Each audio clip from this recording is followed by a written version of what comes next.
அவனுக்காக எபிசோட் 117. இன்றைக்கி மார்னிங் வந்து பீஸ்ஃபுல்லாக எழுந்திரிச்சாச்சு. எந்திரிச்சு கடன்னு ஒர்க் ஸ்டார்ட் பண்ணியாச்சு. ஆனால் ஸ்டார்ட் பண்ணுறதுக்கு முன்னாடி பல டைம் யோசிக்க வேண்டியதாக இருக்குது. என்ன சமைக்கிறது, எப்படி சமைக்கிறது, என்ன பண்ணலாம். டெய்லியும் வந்து என்ன சமைக்கிறதுன்னு யோசிச்சே வந்து நம்மளுக்கு பைத்தியம் பிடிச்சிரும் போல். எல்லாத்துக்கும் அப்படி தான் இருக்குன்னு நினைக்கிறேன். சரின்னு ஏதோ ஒன்று டிசைட் பண்ணி குக் பண்ண ஸ்டார்ட் பண்ணிட்டேன். குக் பண்ணி ஓரளவுக்கு ஒரு 90% முடிச்சுட்டேன். அதுக்கப்புறம் வந்து பாப்பா எந்திரிச்சோடனே அவளுக்கு பால் கொடுத்துட்டு ஆஸ் யூஷுவல் எத்தனை பொம்மை இருந்தாலும் அவங்களுக்கு வந்து கிச்சனில் இருக்க டம்ளரு இந்த பாத்திரம் தான் அவங்களுக்கு வந்து விளையாட்டு சாமானமே. எல்லா குழந்தைங்களுக்கும் அப்படி தான். அதே மாதிரி தான் இவங்களும் எடுத்துகிட்டு வந்து விளையாட ஸ்டார்ட் பண்ணிட்டாங்க. ஸோ எனக்கு ஒர்க் வந்து ஆல்மோஸ்ட் கம்ப்ளீட் ஆனதுனால அவங்க கூட வந்து கொஞ்சம் ஜாலியாக விளையாண்டுட்டு காலையிலேயே வந்து டிவியில் எதுவும் போடாமல் அவ கூட விளையாட ஆரம்பிச்சிட்டேன் நானும்.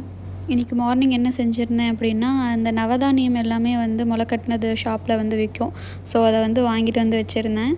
2 டேஸ் வந்து ஒரு நாளுக்கு முன்னாடி அதை யூஸ் பண்ணிட்டேன். 1 டே விட்டு திரும்ப இப்போ யூஸ் பண்ணியிருக்கேன். மார்னிங் வந்து அதை வேக வச்சு உப்பும் பெப்பரும் மட்டும் போட்டு கொடுத்துட்டேன்.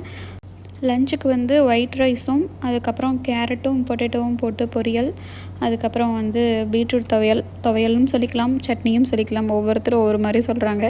அவ்வளோதான் இன்னையோட வந்து லன்ச் மெனு. சிம்பிள் அண்ட் ஈஸியாக முடிச்சாச்சு. அது இல்லாமல் பாப்பா எந்திரிச்சும் வந்து இன்றைக்கி பீஸ்ஃபுல்லாக போச்சு, எதுவும் அழுகாமல்.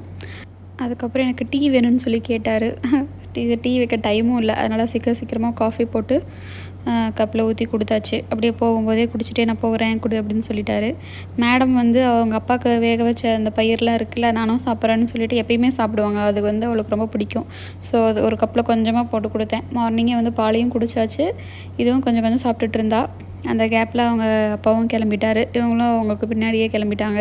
அவர் லிஃப்ட் ஏறி போகிற வரைக்கும் வந்து வெயிட் பண்ணுவோம் 2 பேரும். இதே மாதிரி இன்னொரு வீடியோவில் பார்ப்போம். Stay connected with me. Bye.